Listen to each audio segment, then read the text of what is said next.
तारुस videos में आपका स्वागत है। आज तारीख है 22 अगस्त 2023।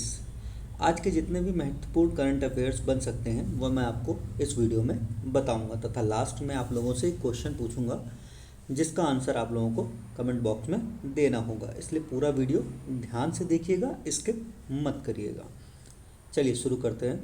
आज का पहला प्रश्न है, हाल ही में वाराणसी उत्तर प्रदेश में किस सम्मेलन का आयोजन किया गया?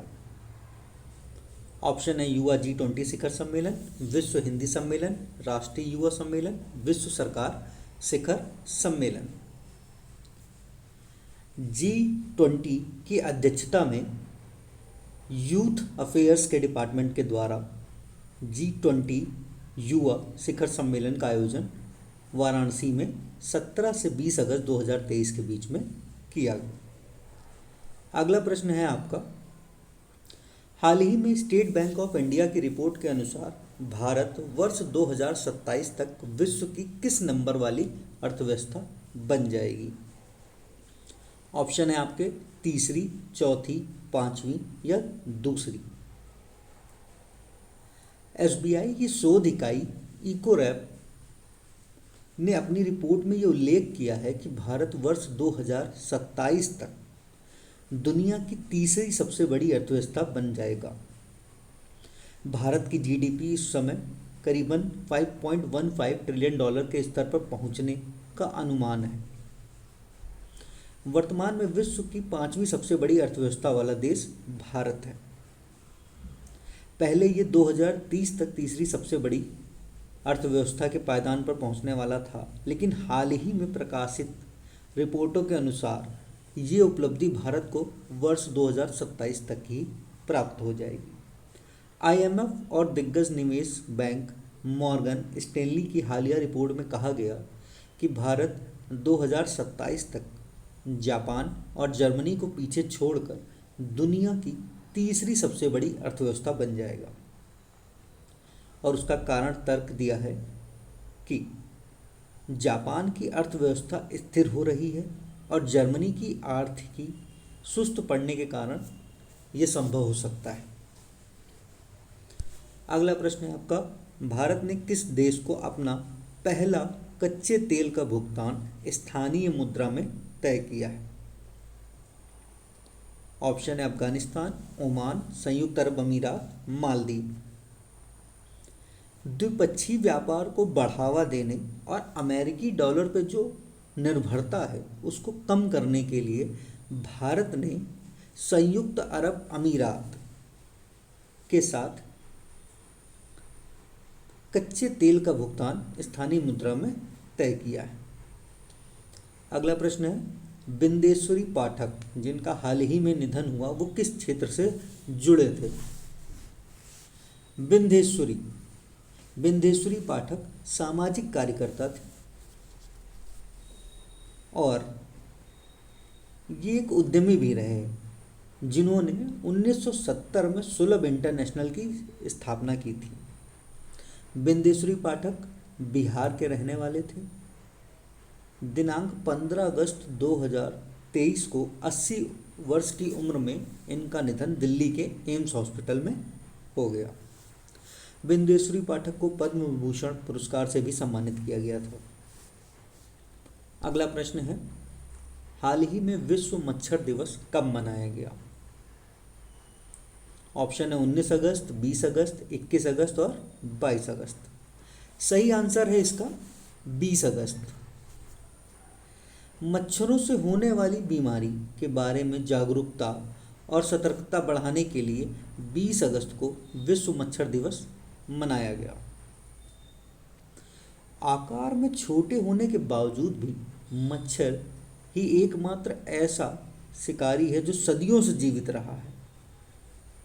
मलेरिया पे जो खोज की गई थी वो सर रोनाल्ड रॉस की द्वारा की गई थी।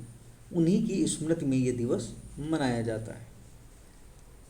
सर रोनाल्ड रॉस ने 20 अगस्त को ही मलेरिया परजीवी के बारे में जानकारी खोज की थी। इसीलिए 1930 के दशक से हर वर्ष 20 अगस्त को मच्छर दिवस मनाया जाता है। अगला प्रश्न है आपका, हाल ही में बीपीसीएल ने किसको अपना ब्रांड एम्बेसडर नियुक्त किया है?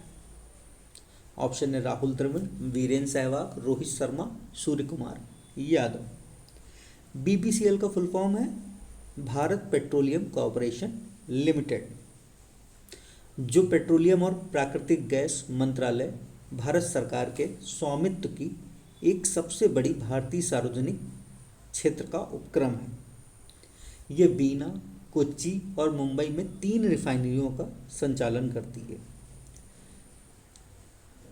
बीपीसीएल ने क्रिकेटर राहुल द्रविड़ को अपना नया ब्रांड एम्बेसडर घोषित किया है, जिनके द्वारा बीपीसीएल की प्योर ऑफ श्योर और एमके लुब्रिकेंट्स की श्रृंखला का समर्थन किया जाएगा।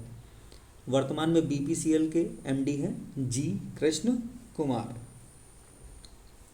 अगला प्रश्न है आपका, हाल ही में कौन सा देश भारत के जन औषधि मॉडल का अनुसरण करना चाहता है? ऑप्शन है इंडोनेशिया, मलेशिया, श्रीलंका और बांग्लादेश। सही आंसर है इसका इंडोनेशिया। इंडोनेशिया स्वास्थ्य मंत्री गुनाडी सदाकिन, जो गुजरात के गांधीनगर में जन औषधि का आयोजन हो रहा है, उसमें इन्होंने गांधीनगर के जन औषधि का दौरा किया तथा अपने देश इंडोनेशिया में भारत देश की तरह जन औषधि मॉडल का अनुसरण करने की मांग की। अगला प्रश्न है, यूनिवर्सल पेंशन योजना किस देश ने शुरू की? ऑप्शन है पाकिस्तान, अफगानिस्तान, बांग्लादेश और श्रीलंका। सही आंसर है इसका बांग्लादेश। बांग्लादेश के प्रधानमंत्री शेख हसीना ने यूनिवर्सल पेंशन स्कीम की शुरुआत की है, जिसका मोटो है कि 18 वर्ष से अधिक आयु के नागरिकों को पेंशन कवरेज के तहत लाना है। उन्होंने ढाका में अपने आधिकारिक आवास से एक वर्चुअल समारोह में ये घोषणा की। इस स्कीम में 18 वर्ष से अधिक आयु का कोई भी नागरिक सेवानिवृत्त जीवन के दौरान पेंशन सुविधा प्राप्त करने के लिए 60 वर्ष की आयु तक किस्तों का भुगतान करके सार्वभौमिक पेंशन योजना का लाभ उठा सकता है। कहने का मतलब ये है 18 से ऊपर का कोई भी व्यक्ति और 60 साल तक का कोई भी व्यक्ति पेंशन योजना में भाग ले सकता है तथा 60 साल तक किस्तों का भुगतान करे एवं उसी के अकॉर्डिंग 60 के बाद उसे पेंशन प्राप्त होगी, जो बांग्लादेश सरकार द्वारा दी जाएगी। अगला प्रश्न है आपका, हाल ही में किस राज्य सरकार ने भूजल संरक्षण के लिए चेक डैम बनाने की घोषणा की है?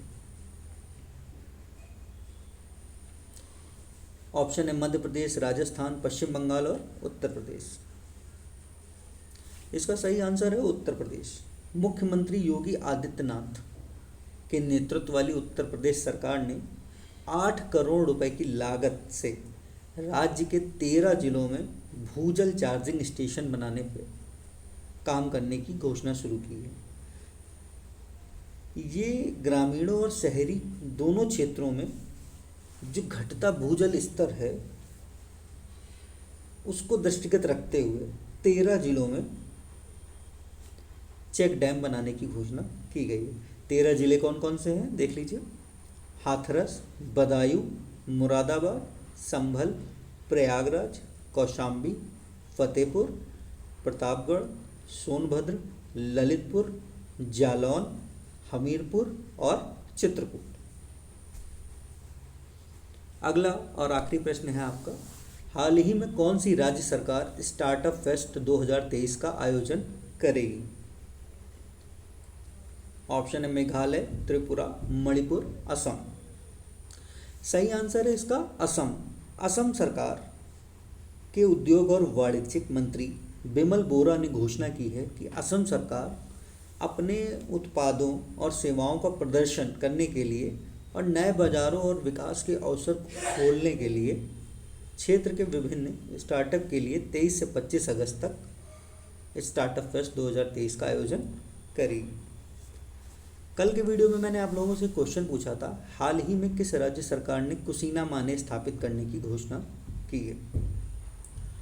उसका सही आंसर है कर्नाटक। कर्नाटक सरकार ने मनरेगा के तहत कार्यरत माताओं के बच्चों को स्वास्थ्य देखभाल, पोषण और सुरक्षा प्रदान करने के लिए इस योजना की घोषणा की है। कुसीना माने को इंग्लिश में क्रेच या हिंदी में बालगृह के नाम से भी जाना जाता है। आज का प्रश्न है, यूनिवर्सल पेंशन योजना किस देश ने शुरू की? 4 ऑप्शन आपको दिए गए हैं, आप अपना सही आंसर कमेंट बॉक्स में दें। पूरा वीडियो देखने के लिए धन्यवाद। ऐसे ही वीडियो प्रतिदिन देखने के लिए चैनल को सब्सक्राइब करें और ज़्यादा से ज़्यादा शेयर करें। आपका दिन शुभ हो।